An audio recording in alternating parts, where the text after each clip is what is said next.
The diner had been open for 52 years, and everything inside it told the same old story. Scratched counters, buzzing neon lights, and a jukebox that only worked when it wanted to.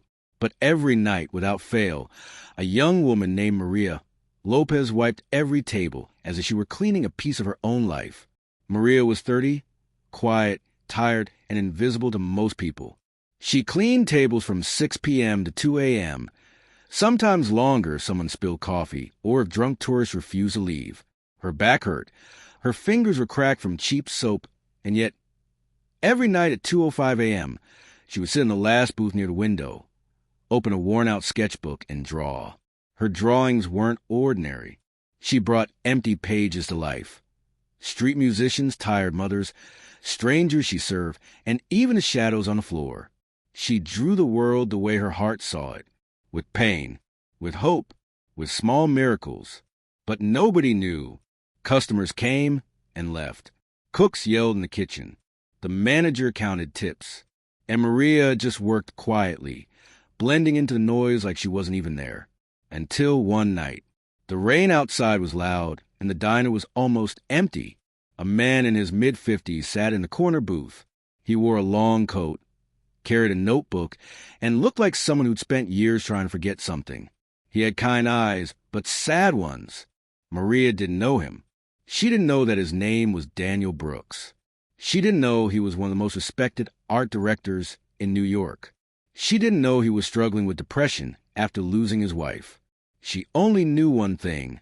He looked lonely. When she refilled his coffee, he gave a soft smile. "Long shift?" he asked. She nodded.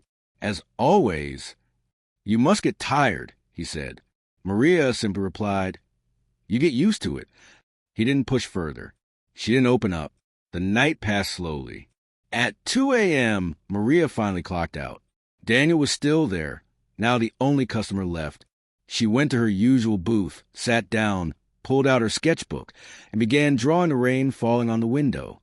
The moment she started, everything around her faded. The noise, the exhaustion, the world.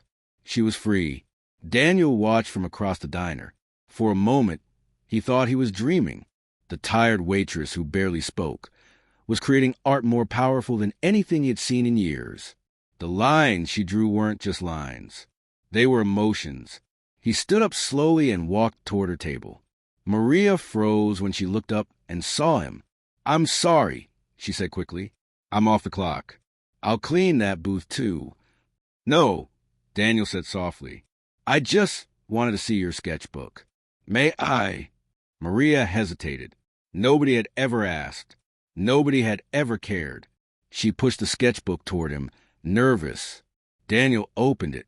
With every page he flipped, his eyes changed. Shock, sadness, admiration, and finally, something like hope. "These are not drawings," he whispered. "These are stories." Maria swallowed hard. "They're just sketches. Hobby, you know." "No," he said firmly. "This is talent.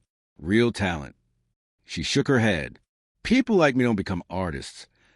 Daniel closed the sketchbook softly. "People like you," he said, "become unforgettable if someone gives them a chance." Maria looked away. "Nobody ever did." "Well," he replied, "tonight, someone will." He pulled a card from his coat and slid it toward her. "Come to my studio tomorrow. I want to show your work to a team." Maria stared at the card. Her hands trembled. "This must be a mistake," she said. "I clean tables. I don't belong in studios." Daniel smiled gently. "You belong exactly where your art takes you." Maria didn't sleep that night. She kept staring at the card, wondering if it was real. The next morning, she stood outside a tall building with glass walls. Her clothes were simple, her shoes worn, but her heart beat like it was trying to escape. When she stepped inside, everything felt unreal. The bright halls, the large paintings, the smell of fresh canvas. Daniel greeted her like she mattered. He showed her artwork from professional artists, and then he showed everyone hers. The room went silent. One woman whispered, "Who drew these?" Daniel said, "A waitress who works night shifts and sees the world more clearly than all of us." Maria felt her eyes fill with tears. Daniel turned to her.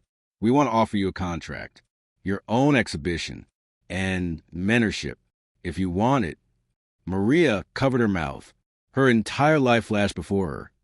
The cleaning jobs, the long nights, the exhaustion, the night she cried quietly in the diner bathroom because nobody saw her. And now, someone finally did. She whispered, "Why me?" Daniel replied, "Because your art saved me tonight, and now it will save others." Months later, people lined up outside a gallery with Maria's name written in bold letters. Her sketches, the same ones she drew after exhausting night shifts, hung on white walls under soft lights. Daniel stood beside her. "You did this, Maria," he said. She looked around, overwhelmed. "No," she whispered. "Someone believed in me, and I finally believed in myself." But the moment that changed her life forever happened when a customer from the old diner walked into the gallery. A man who once left barely $1 tip. He stared at her artwork and said, "You were the girl who cleaned tables, right?" Maria smiled. "I was, but I always had a different story inside me." That night, as the crowd applauded and cameras flashed, Maria realized something. Sometimes the world notices you when you're shining, but sometimes it only notices after you survive the darkness. And her darkness had finally turned into light.